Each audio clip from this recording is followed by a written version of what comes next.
Washing machine میں کپڑے ڈالے، ایک سکوپ پاؤڈر کا نکالا اور بس بٹن دبا دیا۔ جی، روز کا کام ہے۔ اور امید بس یہی ہوتی ہے کہ کپڑے صاف ستھرے نکلیں گے، لیکن کبھی اس ایک سکوپ پر سوچا ہے اس کے پیچھے کتنی سائنس چھپی ہے؟ بہت گہری سائنس ہے۔ واشنگ پاؤڈر کی دنیا کے ایک ایسے ہی پہلو پر بات کرنے والے ہیں جس پر شاید ہی کوئی دھیان دیتا ہو، بلک ڈینسٹی۔ مجھے پتا ہے یہ سننے میں بہت ٹیکنیکل، شاید تھوڑا سا بورنگ بھی لگے جی، لیکن آج ہم یہی سمجھیں گے کہ یہ معمولی سی چیز مینوفیکچررز اور ہمارے لیے اتنی اہم کیوں ہے۔ یہ صرف کیمسٹری نہیں ہے۔ بالکل ٹھیک کہا آپ نے۔ یہ صرف لیبارٹری کی ایک پیمائش نہیں ہے، یہ وہ یوں سمجھیں ایک پوشیدہ کڑی ہے جو فیکٹری سے لے کر ہمارے گھر کی واشنگ مشین تک ہر چیز کو جوڑتی ہے۔ اچھا، اس کا تعلق پروڈکٹ کی کوالٹی، اس کی یکسانیت اور صارف کے تجربے سے ہے۔ چلیں پھر اس معاملے کی تہہ تک پہنچتے ہیں۔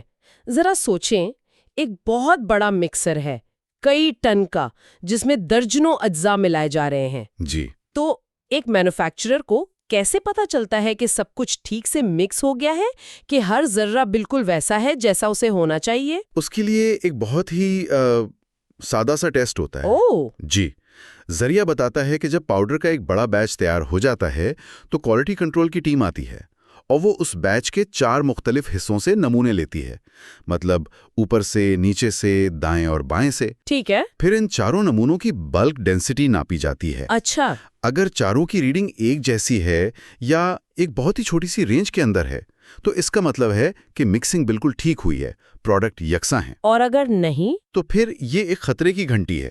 اگر پیمائش میں فرق ہے تو مطلب مکسنگ ٹھیک نہیں ہوئی، تو پھر کیا ہوتا اور ہے؟ وہ پورا کا پورا بیچ واپس مکسر میں جاتا ہے۔ ایک منٹ، واپس مکسر میں؟ یہ تھوڑا جنونی نہیں لگتا؟ مطلب کیا یہ ہو نہیں سکتا کہ آپ اتفاقاً چاروں اچھے نمونے ہی اٹھا لیں؟ یہ بہت اچھا سوال ہے۔ دراصل یہ جنون نہیں، یہ کوالٹی کنٹرول کا بنیادی اصول ہے، اور بڑی کمپنیاں اس کے لیے رینڈمائزڈ سیمپلنگ جیسے جدید طریقے بھی استعمال کرتی ہیں۔ لیکن 4 کونوں کا اصول بھی حیرت انگیز طور پر مؤثر ہے، اور یہ اہم اس لیے ہے کیونکہ اگر مکسنگ ٹھیک نہ ہو تو پروڈکٹ غیر یکساں ہوگی۔ بالکل، یوں سمجھیں کہ ایک حصے میں صفائی والے کیمیکلز یعنی سرفیکٹنٹس زیادہ ہیں، اچھا، اور دوسرے حصے میں فلرز جیسے سوڈیم سلفیٹ زیادہ ہیں۔ تو مطلب ایک ہی ڈبے میں کچھ چمچ بہت طاقتور ہوں گے اور کچھ بالکل بے اثر۔ بالکل یہی، اور نتیجہ کیا ہوگا؟ صارف کو ہر بار ایک الگ نتیجہ ملے گا۔ صحیح۔ کبھی کپڑے بہت اچھے صاف ہوں گے، کبھی بالکل نہیں۔ اس سے شکایات پیدا ہوں گی اور برانڈ پر اعتماد ختم ہو جائے گا۔ سمجھ میں آیا۔ مقصد یہ ہے کہ ہر ایک سکوپ بالکل ایک جیسا کام کرے۔ جی، مستقل مزاجی ہی برانڈ کی ساکھ بناتی ہے۔ ٹھیک ہے، یہ بات تو سمجھ آ گئی، لیکن مجھے جو بات سب سے زیادہ دلچسپ لگی وہ یہ ہے کہ یہ مسئلہ صرف فیکٹری تک نہیں رہتا، یہ ہمارے گھر تک، ہماری واشنگ مشین تک پہنچ جاتا ہے، لیکن ایک بالکل الگ طریقے سے۔ جی، ذریعہ کہتا ہے کہ بلک ڈینسٹی خود کیمیکلز کی طاقت کو نہیں بدلتی، لیکن یہ دھلائی کے نتیجے پر بالواسطہ اثر ڈالتی ہے۔ یہ کیسے ممکن ہے؟ اور یہیں پر یہ موضوع واقعی دلچسپ ہو جاتا ہے۔ سارا کھیل حجم یعنی والیوم اور وزن یعنی ویٹ کے فرق کا ہے۔ اچھا، جب ہم گھر پر پاؤڈر استعمال کرتے ہیں تو ہم اسے تولتے تو نہیں ہے نا؟ نہیں، بالکل نہیں، بس ایک سکوپ بھرا اور ڈال دیا۔ بالکل، تو ہم حجم ناپ رہے ہیں، لیکن صفائی کی اصل طاقت پاؤڈر کے وزن پر منحصر ہے۔ ذریعہ اس کو 2 مثالوں سے سمجھاتا ہے۔ پہلی صورت ہے کم بلک ڈینسٹی کی، یعنی جب پاؤڈر بہت ہلکا پھلکا یا فلفی ہو۔ جی، اگر پاؤڈر بہت فلفی ہے، مطلب اس کے ذرات کے بیچ میں ہوا زیادہ ہے، تو اس کی بلک ڈینسٹی کم ہوگی۔ ٹھیک ہے۔ اب جب کوئی ایک پورا سکوپ بھرے گا تو سکوپ بھرا ہوا تو نظر آئے گا، لیکن اس کا وزن کم ہوگا۔ مطلب وہ انجانے میں مشین میں کم کیمیکل ڈال رہے ہیں، اور کپڑے ٹھیک سے صاف نہیں ہوں گے۔ بالکل، اور صارف سوچے گا کہ پاؤڈر کی کوالٹی خراب ہے، جبکہ مسئلہ صرف استعمال کی گئی کم مقدار کا ہے۔ ایک منٹ، یہ تو کمال کی بات ہے۔ تو مطلب پاؤڈر کا فارمولا بہترین ہو سکتا ہے، لیکن صرف اس کے ہلکے ہونے کی وجہ سے صارف اسے بیکار سمجھے گا۔ جی بالکل۔ یہ تو فزکس کیمسٹری پر غالب آ رہی ہے۔ مجھے یاد آیا، ایک بار میں نے ایک نیا سستا سا ڈٹرجنٹ لیا تھا، مجھے لگا کپڑے صاف کرنے کے لیے آدھا ڈبہ ڈالنا پڑ رہا ہے۔ اب سمجھ آیا کہ شاید مسئلہ کوالٹی کا نہیں، اس کے ہلکی پھلکی ساخت کا تھا۔ آپ بالکل صحیح سمجھے۔ یہ صارف کی نفسیات کا کھیل ہے۔ اب دوسری صورت پر آتے ہیں، زیادہ بلک ڈینسٹی۔ یعنی جب پاؤڈر بہت بھاری یا ڈینس ہو۔ جی، اگر پاؤڈر بہت ڈینس ہے تو اسی ایک سکوپ میں وزن زیادہ آئے گا۔ اب صارف اپنی عادت کے مطابق ایک سکوپ ڈالے گا، لیکن اصل میں وہ ضرورت سے زیادہ کیمیکل استعمال کر رہا ہوگا۔ اچھا، اس سے تو پاؤڈر اور پیسہ دونوں ضائع ہوں گے۔ بالکل، پیکٹ جلدی ختم ہو جائے گا اور صارف کو لگے گا کہ یہ پروڈکٹ مہنگی پڑ رہی ہے۔ تو اگر پاؤڈر بہت ہلکا ہے تو کوالٹی خراب لگتی ہے، اور اگر بہت بھاری ہے تو فضول خرچی محسوس ہوتی ہے۔ صحیح پکڑا آپ نے۔ تو پھر بہترین توازن کیا ہے؟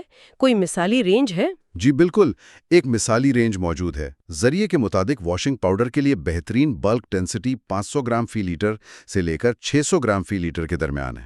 500 سے 600 گرام فی لیٹر؟ جی، یہ وہ رینج ہے جو یقینی بناتی ہے کہ ہر سکوپ میں صفائی کے لیے ایک مؤثر اور مستقل مقدار ہو، نہ کم نہ زیادہ۔ تو خلاصہ یہ ہوا کہ مینوفیکچرر کے لیے مستقل بلک ڈینسٹی کا مطلب ہے ایک یکساں پروڈکٹ، اور صارف کے لیے صحیح بلک ڈینسٹی کا مطلب ہے ہر بار صفائی کا صحیح نتیجہ۔ جی، اور صرف واشنگ پاؤڈر تک ہی محدود ہے؟